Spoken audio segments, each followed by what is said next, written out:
So good morning. This is the March Brunch and Learn with Community Action. Please enjoy your coffee and snacks, whether you're on camera or off camera. We started these learning sessions many years ago after our board meetings and would invite staff and community partners to join us to learn more about Community Action's programs and the work that we're doing on community change. And since the pandemic, of course, things got shaken up. We decided to restart them this year.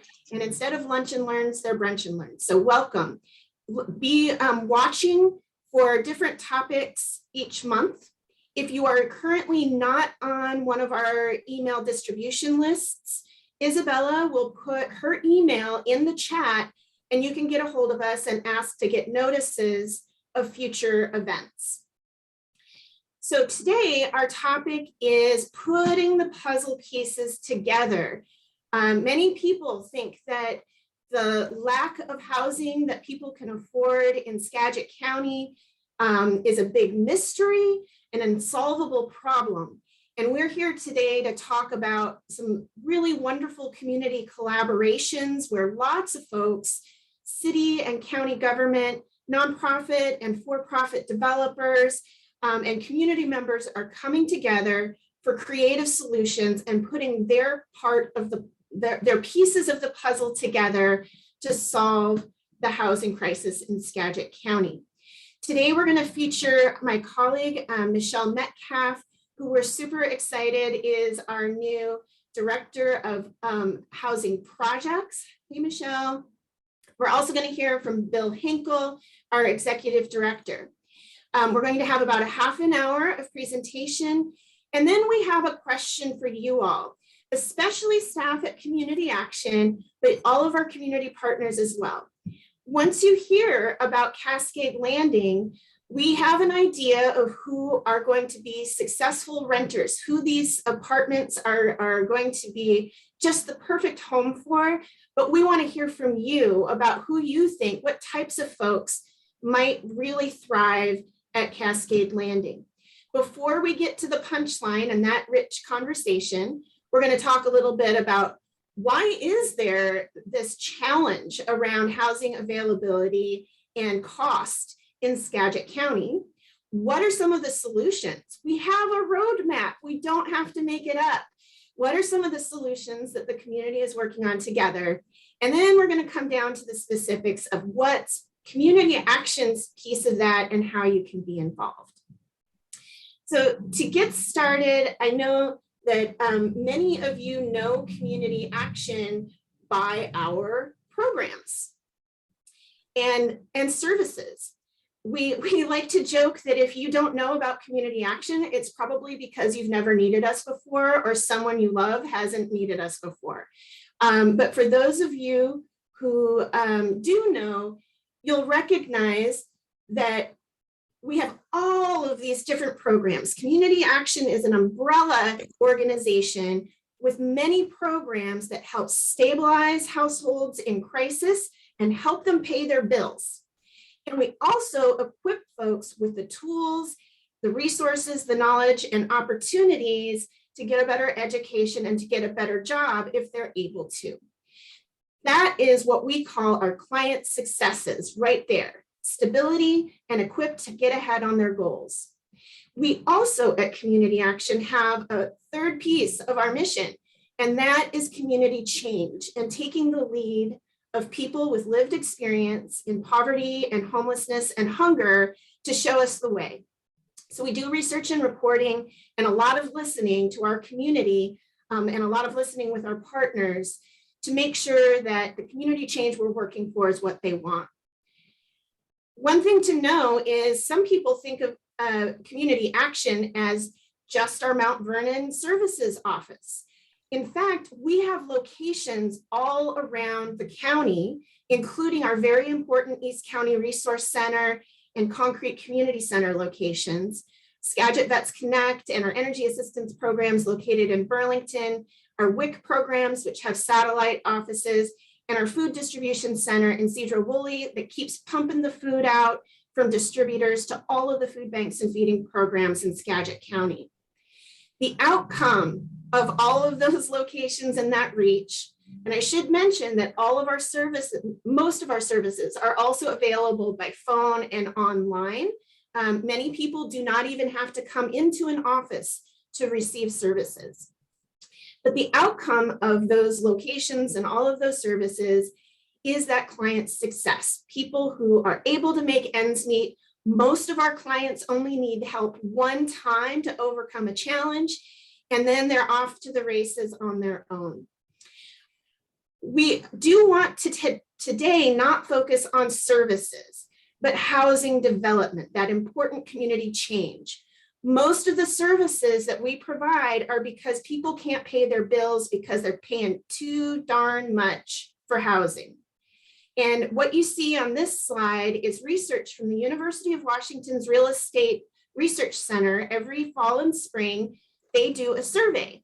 And in Skagit County last year, we came in at the bottom of the list in terms of vacancy rates for apartments.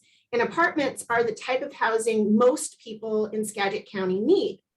Young families starting out, workers who need to live close to where they work, seniors who'd like to downsize and sell their home so that young family can move up and purchase an affordable home. So what does this mean? A 0.9% vacancy rate of apartments is functionally zero. There's no movement in that market. A healthy apartment market has 6% of all existing apartments vacant, so that if someone would like a bigger apartment, they can move up. Or if somebody gets a rent increase that they cannot afford, they can downsize and find a cheaper apartment to live in. This is also really important. This vacancy rate is very important for community action, because with all of our partners in the homeless service system, all of the shelters, transitional housing, many nonprofits working together, we provide what's called coordinated entry, the front door to homeless services in Skagit County. And all of those partners in the homeless service system are struggling with the fact that even when they have somebody who is motivated to get out of homelessness, and those service providers have the tools and resources, maybe even a rental voucher and case management, there's literally no place for people to go, depending on the week or month and that vacancy rate. So this is why we're talking about housing today. I do want to now turn it over to Bill Henkel, Executive Director of Community Action, and he's got some good news. I'm talking about the problem, and he's going to let us know some great news about solutions. Bill, are you with us? I am with you. Thank you, Liz. Thank you, everybody. What a turnout. Thank you, thank you, thank you. It's great to see. I can't right this moment, can't see everybody, but I know that there are a lot of friends out there. And yeah, we got this licked, right? No problem. But truthfully, we do have so much good momentum. There's so many people who understand this issue right now. And there are also some really great collectives of organizations and people who have made housing development and solving this puzzle a priority. Skagit Population Health Trust is a great group of folks looking at community health. And by the way, they said the number one community health priority in our county is housing, the lack thereof. And EDASC, our Economic Development Alliance, and a number of us recently got together and started the Skagit Housing Consortium. If you want to know about that, ask us and we'll get you hooked up to it. We meet monthly and we're putting the pieces together for sure. The Skagit Regional Health, Peace Health, all employers, the chambers, they all know this is a priority and they're trying to figure out their role in solving it, just as we are. Liz has up a great graphic of the puzzle pieces showing everything from shelters to home ownership. There's so much movement that we could talk about throughout that spectrum. The issue, however, is a vacancy rate, and that our rentals really need to be in flip from what we've got in terms of our housing mix in the community. That lower one shows probably the more ideal of somewhere around 60%, given the income level of people who live and work here. It's probably what we need, and a lot more multifamily. Despite, we've got cities working on this, the county, we've got a lot of organizations, we've got some great developers in this community. And as Liz said, we've got a roadmap too. Skagit Council of Governments put this together several years ago now. And, the pieces aren't a big surprise. We need active policy change to make our communities both vital and provide the housing that we need. Infrastructure for, it's slim pickings out there right now for housing, and we need the infrastructure to maximize each site, and capacity building amongst for-profit and nonprofit developers. And a certain level of funding, some of that is donation, some of that is grant funding. We're going to talk also about access to capital and social investment, which I think has some promise. I believe the next slide, Liz, has to do with community action's role. I just want to make sure. We've been, Community Action put together a housing work group a couple years back. Our board of directors did, to say, okay, who's doing what, and what might Community Action do, and how do we not interrupt the great work that's already going on, but be a value add? And we were doing that exploration and going around and checking out some really innovative partners around the state, regionally and beyond. And at the same time, this is over across from Asia One Restaurant and the ghost of the shopping mall in Burlington. We call this Cascade Landing. Our Skagit Veterans Connect is in the ground floor there, as is our Energy Assistance Program and our Behavioral Health Ombuds Program. The owner of this facility, Dan Mitzel, his partner, Patty Birkland, Dan approached us, and he had underutilized office space and a bit of a financial issue. As you might know, we're kind of lousy with commercial office space in this community, as in there's a lot of it, and we don't have residential space.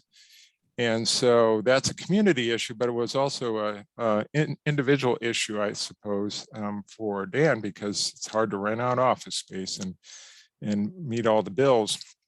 And we'd already worked in partnership for a while. He's a private owner and a private developer who has access to private financing that a nonprofit might not have. And we started talking about flipping that second floor, transitioning it from office space into residential units. And as we started doing our analysis, we realized that it was a good idea. Here's a facility that is set up to easily move walls. It doesn't have a lot of bearing walls. And Dan can do work cheaply because he's got all the subcontractors he needs. He's got access to capital. And as we looked at that, we realized that, and the plan was developed to turn it into 34 apartment units, apartment homes, mostly small, mostly studio, a few 1-bedrooms and a few 2-bedrooms, that we could sustain it, cash flow it over at least 47 years, and allow people to live in those units at a rent that they could afford. Our goal is that they pay no more than 30% of their income.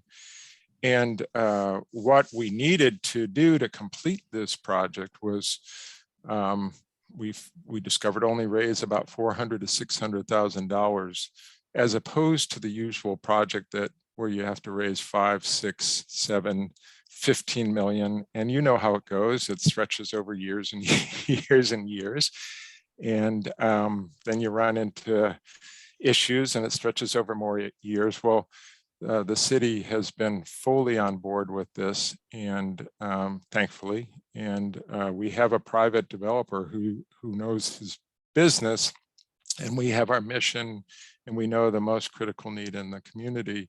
And it seemed to be a win-win. It's not that any project doesn't have its challenges as you negotiate your way, but it really is something, the model, a model of many models that are needed as we need to be creative to solve this, is transitioning underutilized commercial office space is one option, and nonprofits working with a private developer and some level of private financing with a modest return, because our feeling is the problem is so big, we can't raise enough funds just through donations to solve it. We're going to have to work in that middle territory with really creative partnerships. So Cascade Landing is underway. It's going to be, we hope, knock on wood, completed somewhere in around July or during the summer, and then occupancy for 34 households who did not have access to housing they could afford before. It's a big deal for us, and we hope for the community, and we really want it not just to be a project, but a model that we can replicate or change as we try to be creative and create partnerships with cities, other nonprofits, we call them social investors, people who want a return but a modest return, donors, and everyone else who wants to get this darn problem solved. So part of doing this is we've got several tigers by the tail. One is we're trying to learn development, and that's why we're working with a private developer and private financing. The other is we're trying to be landlords. And so wish us luck, but we're going to do it, and it's going to be good. And we needed to build our capacity. So through the support of Peace Health, we were able to hire on someone with 20 plus years of experience in the affordable housing realm, Michele Metcalf, who I'm going to hand it over to. And Michele is incredible. She's detail oriented. All the things that we just skipped over, she's figuring out and keeping us out of messes and really preparing us for success as we grow our capacity to be a great part of this. She last was housing director with the Sauk Seattle Indian tribe, and is an enrolled member of the Upper Skagit tribe, and has worked with marginalized communities and tribal communities and others for a long time, both in rural settings, and then she had some serious experience in inner city in Portland with another housing organization where she was both on their staff and on their board of directors. So we are just pleased as punch to have Michele, and I want to hand it over to her now, unless Liz, you wanted to insert any other transition. Thanks so much, Bill. And yes, we are so excited to have Michele with us today. And just to be clear, because those of us who are part of community action and in human services, we might be more familiar with what housing services are. So can you just briefly tell us, Michele, what's the difference between housing services and housing project development? And welcome. Thank you, and good morning, everyone. Yes, so I like to summarize housing development in three different areas, which is the planning phase, the building phase, and then operations. So everything post-construction. Thank you. And planning, you know, that involves the idea, the planning and seeking approvals from the community, and then assessing the feasibility of the project, and then getting all of the permitting in place, and then building with all of your pre-development work, designing, piecing all the financing together, and then finally the construction. And then post-construction, then you have the operational grand opening, leasing if it's a rental unit, and then all ongoing maintenance and management of the units. Well, as an example, could you tell us a little bit about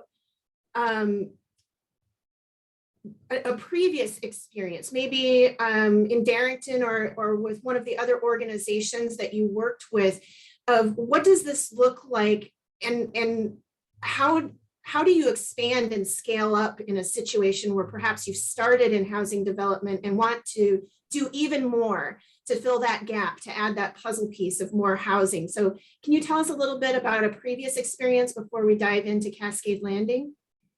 Yeah, just to kind of give a little background to the work that I did with the tribe and expansion. When I started with the tribe, with Soxwattle tribe back in 2014, I was operating 4 different housing programs that assisted 20 families on reservation, mostly in home buyer units, 10 off reservation units.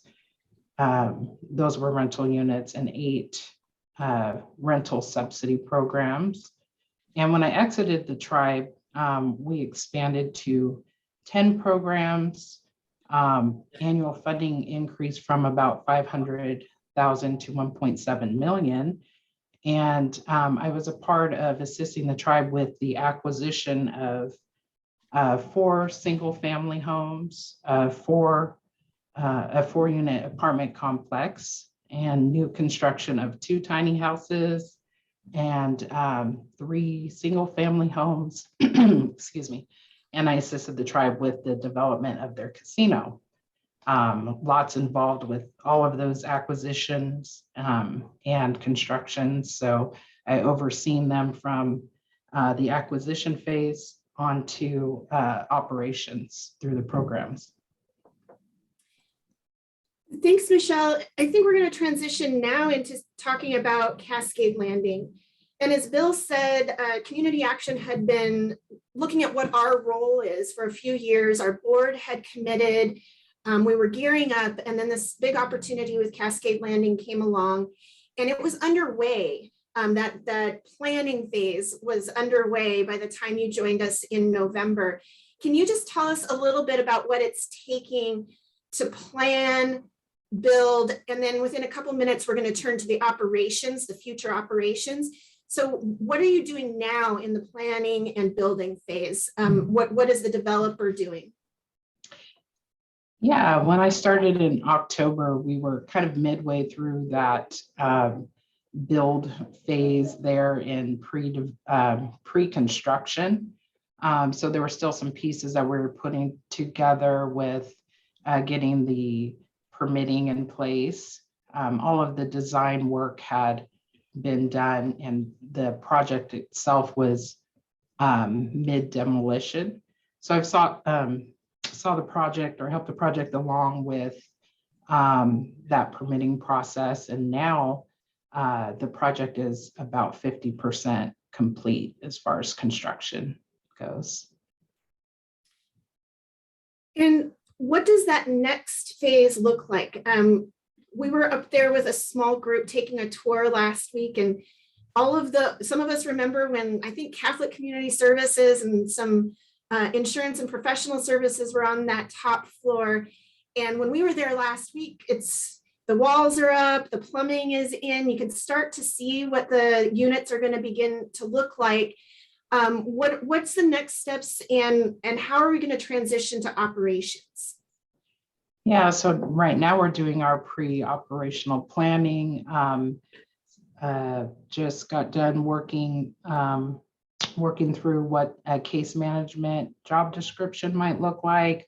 We're looking to partner with a property management company to assist with leasing of the property. So there's lots of different components to put together in terms of ensuring that we have all our agreements in place, rental agreements and addendums. So there's a lot of planning involved so that when it's handed over to operations, they're ready to open doors and start training on the program administration side of things. So we're going to transition in a couple of minutes into Q&A, and especially around talking about who will be the tenants. And we know in general that these are small units, mostly studios. So tell us about how many studios, how many other types of units? Yeah, so the project, and I don't know if you have the slide handy of the layout, but there's 28 studios in 2 different sizes. So 4 of them are extended and 24 are the standard studios. And then there's 4 1-bedrooms and 2 2-bedrooms. The 24 studios that are the standard size, just to put square footage into perspective, they're about 272 square feet of what we call leasable space. And then the livable, usable area is about 251 square feet. And what type of amenities, energy efficiency, community space, what will it feel like to live there? So there'll be, it'll be energy efficient, all Energy Star appliances. There's an on-site laundry facility that will have 3 stackable washers and dryers and 1 on-floor dryer to meet ADA compliance. Forgot to mention there are 4 ADA units. And then there's a large community space. So since they're kind of a tight living quarters, there's a 500 square foot community room. And I know this is an artist rendering this image, but there's actually very lovely wetland behind the building. There's nearby trails and things like that. For those who don't know, what's the neighborhood like? Yeah, so as you said, there's the nice view of the mountain in the back. There's a patio barbecue space too, as far as amenities to enjoy some of that scenery. And as Bill described, it's kind of right in that hub, access to walking distance to stores and the mall area there. So it's right on off of Burlington Boulevard there. Well, in terms of operations, I know our own staff and partners are probably eager to say, when can we start making referrals? And we want to make sure that people know we are not leasing up at this time. We're still getting all of the ducks in a row. But in addition to having apartments to lease, thanks to that grant from Peace Health, we're also going to have some case management. So these are apartments, and folks, maybe it's not shelter, they are apartments. And when people move in, they may or may not need case management, or they may or may not have rental assistance. So this is one of the unique things about this project, is that it's based on the tenant, not on the property, in terms of the types of services that are going to be available. What else do you want folks to know about timeline or process relating to leasing up and getting folks moved in? And when will we let people know when that wait list or the applications will begin? I would say watch the website or the web page where we'll be sure to update. We hope to start pre-leasing in the next month, so late spring, early summer. And we're anticipating that one wing or one end of the building will be ready first. And so long as we can safely start leasing those up, we'll start on one end, which might allow for us to house people earlier than the fall. So stay tuned. If you want to get updates about this, do give us your email address and watch our website. And Isabella will put that link in the chat. It's communityactionskagit.org/Cascade Landing. But Michele, we have a really big goal here. There's a pretty big hole to fill, a big puzzle piece missing in the community that's going to take everyone's participation. And what does the future look like? You're not just focused on Cascade Landing, you're focused on the future as well. So what does the future of community actions housing development look like? Yeah, right now we are assessing a few different sites, looking to expand with housing development. We're looking at a few different sites in South Mount Vernon, the Mount Vernon area, and in East County. And we definitely, hope to have continued support as we expand our programs and move into housing development. So we are going to transition into some discussion, and thank you so much, Bill and Michele. You kept us right on time.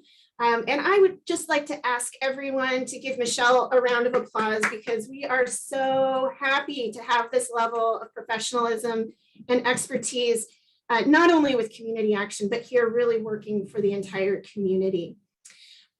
So a couple of the key takeaways is time out. Don't be sending folks to us to lease up right now. Wait until we let you know what that process is going to look like.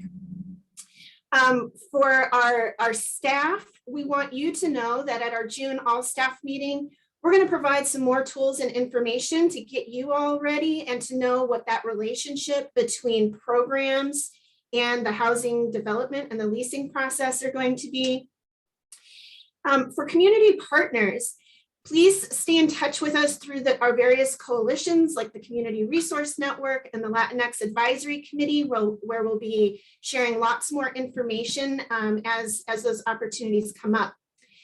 And then for everyone, we really, really want you to help with that puzzle piece of thinking creatively, because it's going to take things like this, a building that was already zoned for mixed use. The residential was already allowed, and Skagit Vets Connect and Energy and a hair salon and other businesses are on the first floor.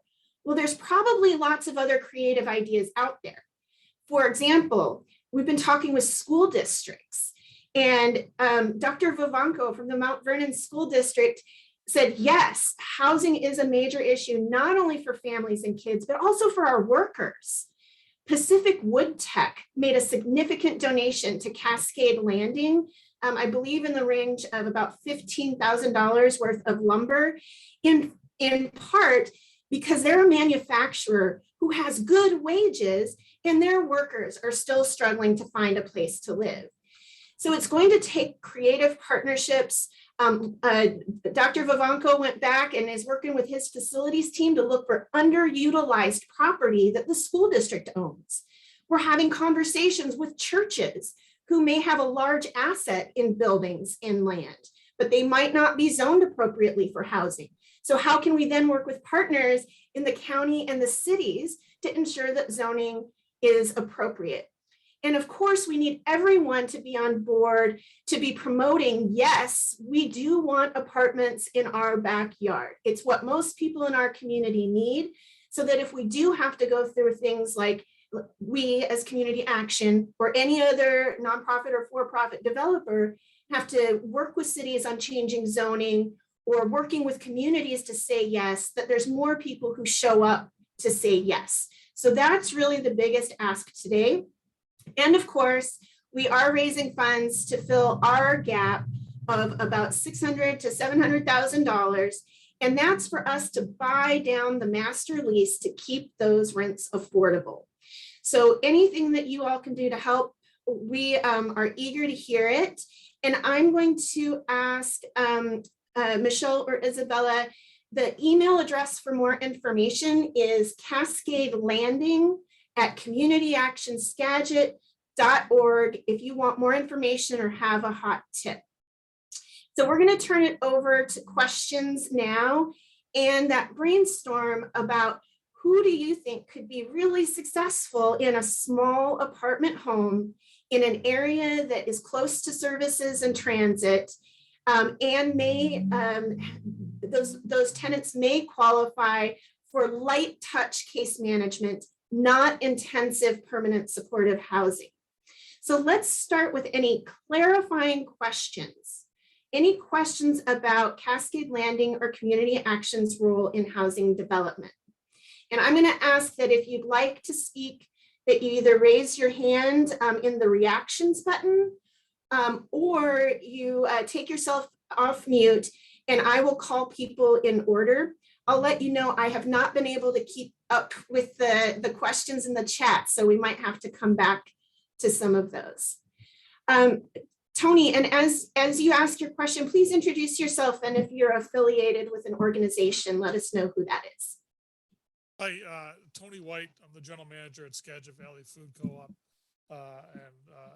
Tony, can you speak up? You're very faint for us, or at least for me. Okay, is that better?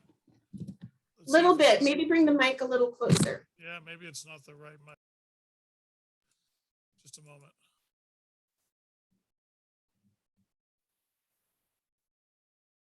How about we come back to you, Tony, and we'll see if anyone else has a question, and you'll be second. Raina, please introduce yourself. Hello, I am Raina. I work at Skagit Friendship House. I'm sure many of you are familiar with us here. We're homeless services and shelters here in Skagit County. I was curious, I may have missed it, about the pet policies for the building. I've met more than a few folks who have chose to be unsheltered than part with their beloved pet, and I'm curious what the policies would be there. That is a great question, Rena. And I'm gonna send that question over to Michele, but I'm gonna let everyone know that since we're not quite at the operations level, that might be one of those we don't know, but we'll find out questions. So Michele, has this question around pets come up, and have any decisions been made? I would say the decision hasn't fully been made, but since it is a commercial space, I think I think we're most likely opting to have, service animals, of course, but yeah, that's one of those that we still have to work with property management on. And that really is a great question for us when we are asking what type of person could be successful here. So we'll take a note on that and talk about what would success look like for people who have pets. And that's the reason that they may have had less than successful housing, and others who are going to live in a very tight space with other folks and what their needs might be. So those things will have to be weighed. Tony, why don't you give it another shot? Okay, is that better? Okay, good. All right.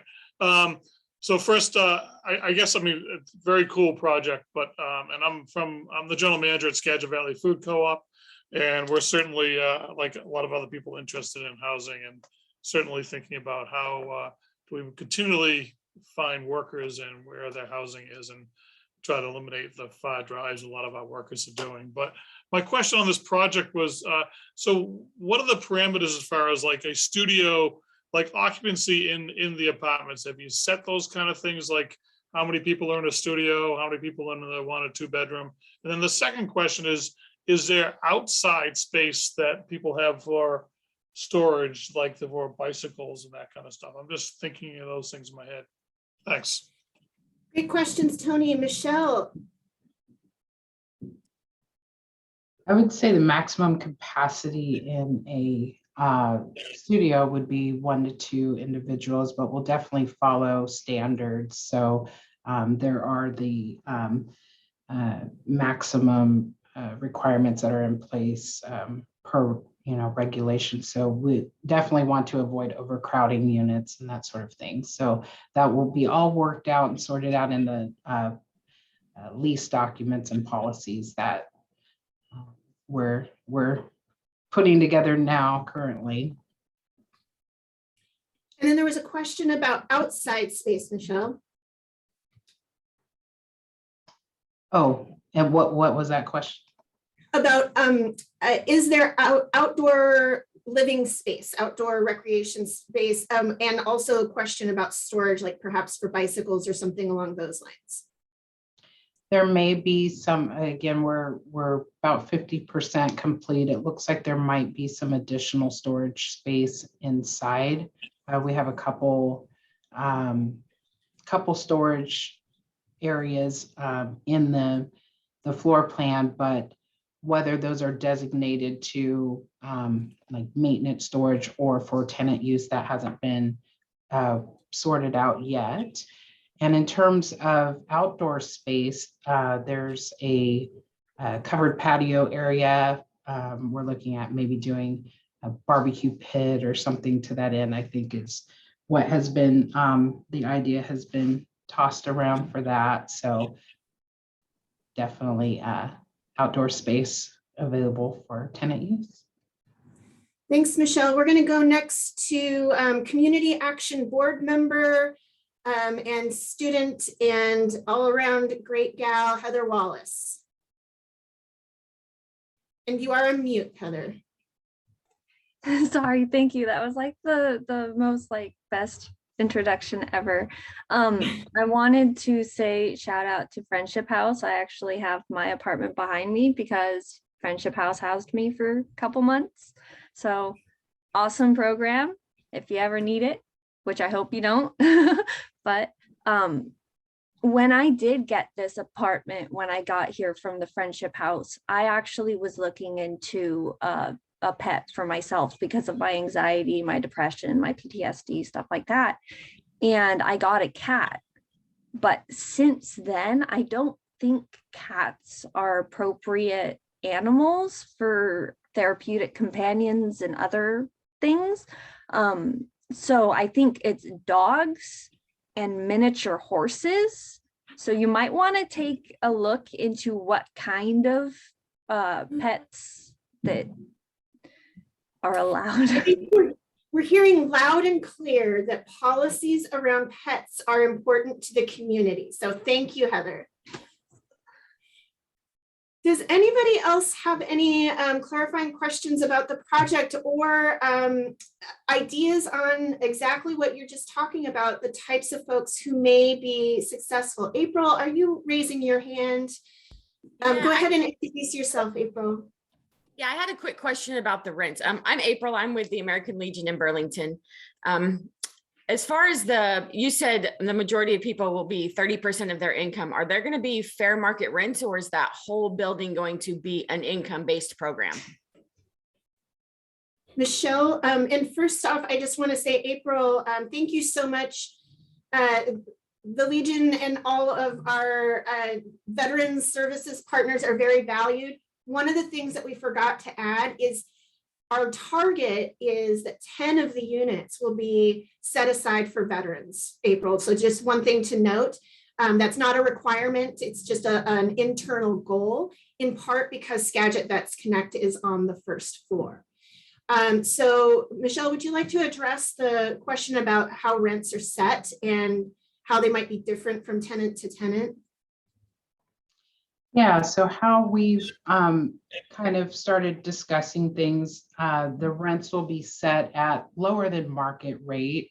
We're still figuring out what those numbers exactly will be, but roughly 120% of the fair market rate. But there's also the rent reasonableness scale. So it's all going to be depending on our existing housing and vets programs in terms of subsidy to tenants who will reside there if they're partnering with their programs or with our existing programs. All of that eligibility piece will be done on the program end. Great question.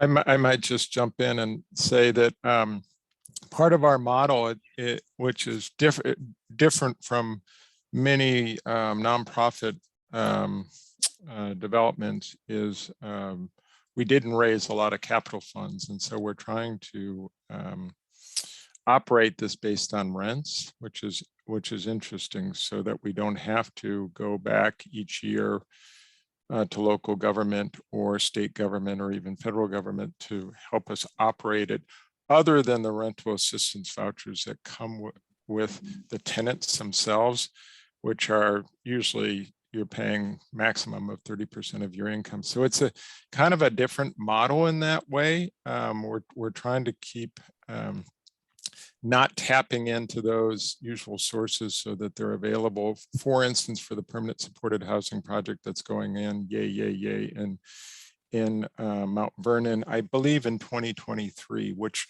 requires a lot of ongoing operational support. But our goal is that people pay 30% max of their income, however we get there.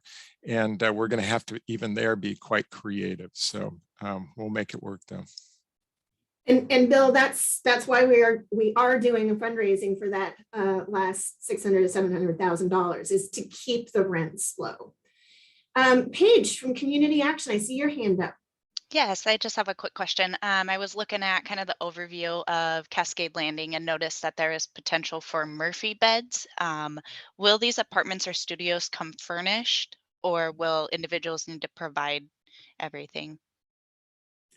Great question. And we should note that those early drawings and things were based on concepts. So where are we now, Michele, with what like maybe describe the type of built-in units that will be there for everyone and what the plan is for furniture and finish. Yeah, we had discussions with staff early on and decided that it was best to not furnish the units. Originally, we did have some ideas to install the Murphy beds, but after viewing some other units that have those, there's a lot of wear and tear to those. Oftentimes, you know, people have furniture, and if we have them fully furnished, then there won't be any room for the belongings of tenants who may live there. So we opted to not furnish the units. That could change if we find that there's a need. We could always go in and add units and with furnishings, but at this time we decided to not furnish units. There's also some of our programs assist with furnishing, so that was another factor that we took into consideration.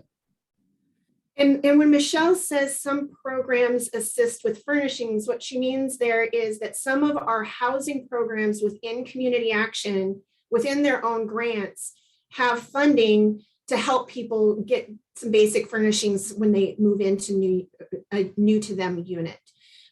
So it may be somebody who doesn't have furnishings that might be able to get that help through Community Action or one of our community partners.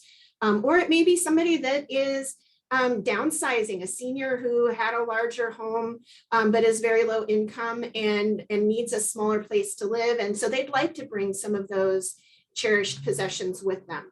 So I think we're flexible on that. And as Michele said, we are a little bit building the airplane as we fly, and we need to see what the tenants' needs are. Great questions. Other questions from the group? I'm reading one here from Betty. I know you mentioned that case management would be provided to those needing it, but my question is, would there be assisted living services provided that need it? Since this is something we here at Skagit First Step Center see the need for. So I just want to acknowledge, Betty, and thank you. First Steps is an amazing partner in the system that we looked at, from shelter to apartments to home ownership. And we know, and local healthcare organizations like Peace Health and Skagit Regional Health know that respite, not just respite shelter, but respite homes are needed for people who are coming out of healthcare facilities, as well as assisted living for lower income folks. Currently, that is not something that would be attached to the units. Again, if there was a program that a tenant was in, perhaps through Northwest Regional Council or other aging agencies that provided some type of in-home care, but there will not be 24/7 staffing. This is light case management to connect people who are living independently to services to help them keep living independently. So it is not probably very appropriate for someone who needs 24/7 assisted care. Michele, would you add anything to that, or did I get that okay? I think you covered that one great. Somebody mentioned, well, it is upstairs. There is an elevator. There is an elevator and there are units that are ADA accessible. So again, it is ADA accessible, but it's not an assisted living facility. So this is a wonderful question. Deanne, is this Deanne from Friendship House? I think it is. So this is a part of what Michele and our housing team are doing right now. Elizabeth, Yeah. I'm with Family Promise Oh, now. I'm sorry, Deanne. Yeah, Thank that's you. fine. Yeah, Thank I'm you for new. letting us- I'm the switch. Yeah, thank you. Yeah, Family Promise, another great partner in homeless services. So the part of developing the leasing up, the operational side, is evaluating that mix of the kind of tenants that are going to be living there, the types of vulnerabilities they may have. We do know that people with eviction history have a particularly hard time getting into apartments, and we're looking at how can we make it more accessible for them. And we know that people transitioning out of institutions in the justice system also have a lot of challenges to housing. So those are questions that are being evaluated right now of how we ensure a good, healthy mix so that everyone can be successful. Michele, would you add anything to that of how the team is evaluating whether or not or how to consider those things? The way that our existing programs work is that there's some sort of case management guarantee or some sort of that we're providing some sort of guarantee to ensure that we're aiding and providing supports to these tenants. So all of those logistics are being worked out, but definitely that's why there is a need for case management support, and they'll help to kind of navigate that along and get residents tied into additional supports as needed. Just want to do a shout out to Allison from Community Action. She says seniors living on a fixed income that currently don't drive would be ideal. Thanks for that. Heather, I see you've got your hand up. We'd like to let everybody have one question first, but we'll come back to you just because your last one was nice and short. You're gonna have to take yourself off mute, Heather. Oh, I thought there was somebody else with a question. Sorry. I was just gonna say emancipated youth and then again, seniors, or I think I had a couple other ideas as well earlier. Homeless people with a stable job, retired veterans. And then also there's another church that used to have community events a lot. It kind of got shut down, and they've taken that property and turned part of it into a school. But Central Valley Assembly of God on Rio Vista, definitely a great church to look into because they have a lot of properties. Thanks so much, Heather. And I think we have time for a couple of more questions or comments. Jose Ortiz, I see your hand is up. Please make your comment or question. Yes, thank you very much for taking on this huge project that we have in our community. I'm here just to support you and whatever we can through the Catholic churches and the food bank, but I've also been part of the Commerce Estate Department working on home ownership. So if I could help in any way, just let me know. Thanks, Jose. We always appreciate your partnership and leadership and advocacy. So thank you, and keep these types of projects in mind when you hear about opportunities at the state level. I do want to just remind folks that as you have these great ideas of who could be successful in this environment, what a successful tenant might look like, or if you have questions, just like these good and challenging questions today that can help us as we finalize the operational plan, the leasing requirements, all of those types of things, you can send them to Cascade Landing at communityactionskagit.org. You can also send an email there if you'd like to get on our distribution list.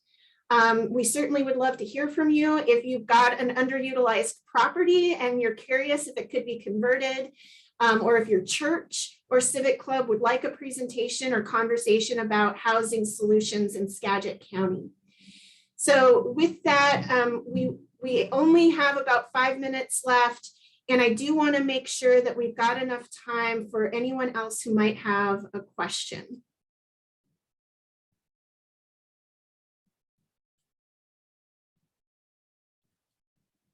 If not, thank you for coming to the Brunch and Learn. It's time to warm up your coffee, possibly get that other snack.